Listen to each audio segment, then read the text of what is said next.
भाग्य ज्यादा बड़ा है। मैं कह रहा हूं शायद मेरे भाग्य में तो विधाता ने लोहे की लेखनी से लिखा होगा।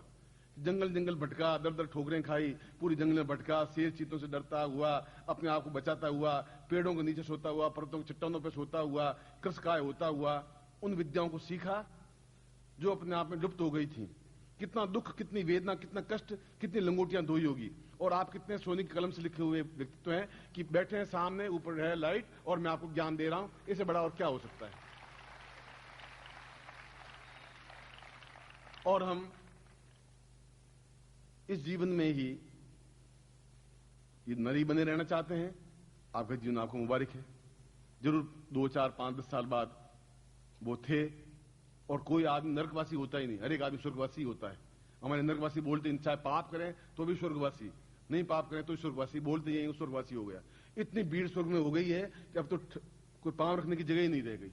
जो मरता सीधा स्वर्गवासी होता है, नरकवासी कोई होता ही नहीं हमारे यहां भारतवर्ष में।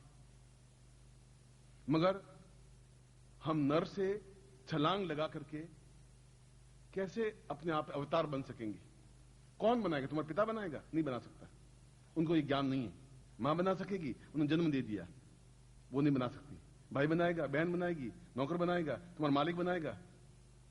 केवल एक शब्द है उस देवता और तुम्हारे बीच में, एक शब्द की रचना वेदों ने की। तुम जगदंबा को आपने देखा नहीं, चित्र देखा। चित्र कितना सही है कितना गलत है आपको क्या मालूम? कोई चित्रकार ने बना दिया, उसके 4 हाथ बना दिए, एक में तलवार दे दी, एक में कुछ दे दिया। क्या वास्तव में उसके हाथ में तलवार है कि नहीं है चित्रकार ने देखा नहीं था। बस आपने उसको अपने बिंब अपने सामने रख दिया। और आप से जगदंबा परिचित नहीं, जगदंबा आपसे परिचित नहीं। अब आप मंत्र जाप करें और उसके बीच में एक चीज और है जिसको गुरु कहा गया है। वो उससे भी परिचित है, वो आपसे भी परिचित है। वो आपको वहां ले जा सकता है, वह गुरु ले जा सकता है।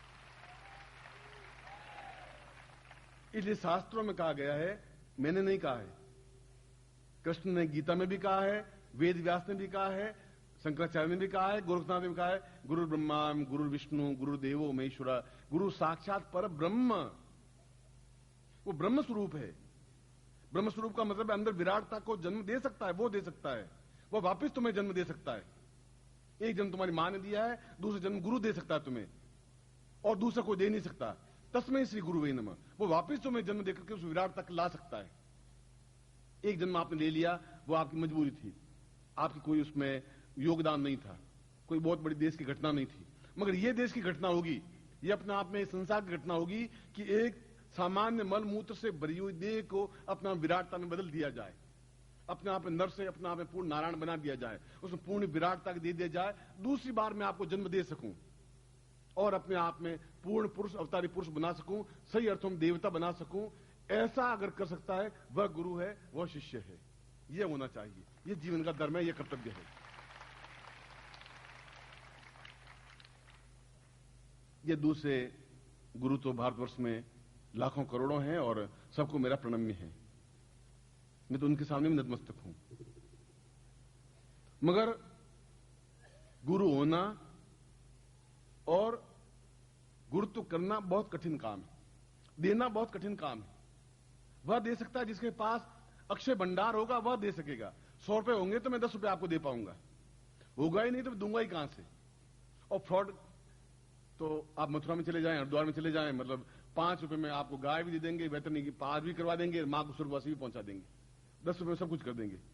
मैं गया तो मुझे कहा गया कि तुम्हारा कोई मर गया? मैं कहा मर गया, मां मर गई तो गौदान करना पड़ेगा। मैं क्यों? कि वेतरनी पार करनी पड़ेगी, वहां गौ की पूंछ पकड़े वेतरनी पार होती। मैं करवा दो तो 300 रुपए लाओ। अब मैं भी थोड़ा असत्य बोला, मुझे पंडों को तो मालूम था। अब वो मुझसे अब क्या करेंगे, मैं तो खुद ही उनके सैकड़ों पंडों को जेब में रखता, वो देखता रहा हूं। मैं कहा 300 रुपए महाराज, 300 रुपए। 300 रुपए मुझे मालूम बकरी भी नहीं आती आजकल, गाय तो बहुत दूर की बात है। मैं सोचा कि ये सलाह फकीर 300 रुपए देगा तो बहुत बड़ी बात है। उन्हें 300 रुपए दे तो गाय का दान करवा देता हूं, मां तेरी वेतरनी पार हो जाएगी। मैंने कहा कि मां को वेतरनी पार करवानी तो मैं सिद्धार्थ में पहुंचा दूंगा, मुझे ध्यान था क्या करना है मुझे। मैंने कहा महाराज 300 रुपए तो है ही नहीं, कि सलाह फकीर 300 रुपए वेतरनी कैसे पार होगी, तुम आई वैसे कैसे? मैं कहा मां मर गई, तब आ गया उसकी बसमी को लेकर के, चलो 100 रुपए दो, गोदान करवा देते। मैंने भी 2 मिनट सोचा, ये असत्य नहीं था, एक सेटिंग थी, असत्य का फूट जरूर था, मतलब सेटिंग थी। मैंने कहा महाराज 100 रुपए नहीं, हकीकत तो ये है। कैसे कैसे सुबह सुबह किसका मुंह देखा था, चलो कोई बात नहीं, 50 रुपए 51 रुपए दे दो, मैं गऊदान करा के तेरी मां को बेहतर नहीं पार करवा देता हूं। मैंने कहा महाराज हकीकत यह है कि मुझे जोधपुर वापस जाना है, 40 रुपए तो किराया लग जाएगा, 10 रुपए मेरे पास में है, आपको तो मैं 10 रुपए दे दूं और मां को बेहतर नहीं पार करवा दो तो बहुत बड़ी बात है। कि ला 10 रुपए ला, 10 रुपए निकाल के मैं दे दिए। क्यों 10 रुपए एक जगह रखे, 40 रुपए एक जगह रखे थे, बाकी सब एक तरफ रखे थे। 10 रुपए मुझे मालूम था कि 10 रुपए में वेतन पार करवा दूंगा। उन 10 रुपए में गऊदान भी, गाय भी खरीद लाए, मां को पूंछ भी पकड़वा दी, वेतन को पार भी करवा दी और उनका मोक्ष भी करवा दिया और उन्होंने 10 रुपए में सब कुछ करवा दिया। अब ऐसे पंडित, ऐसे पंडे, ऐसी चीजें क्या आपकी विराटता को दर्शन दे सकेंगे? ऐसे थोके बाद सैकड़ों मिल जाएंगे, क्या गुरु बन जाएंगे? वो नहीं बन सकते। गुरु लालची तजो, तजो चेला आलसी सेटा। आलसी चेला है उसको छोड़ दीजिए, गुरु लालची है छोड़ दीजिए। पिता अधर्मी तजो, तजो नालायक बेटा। अधर्मी पिता है तो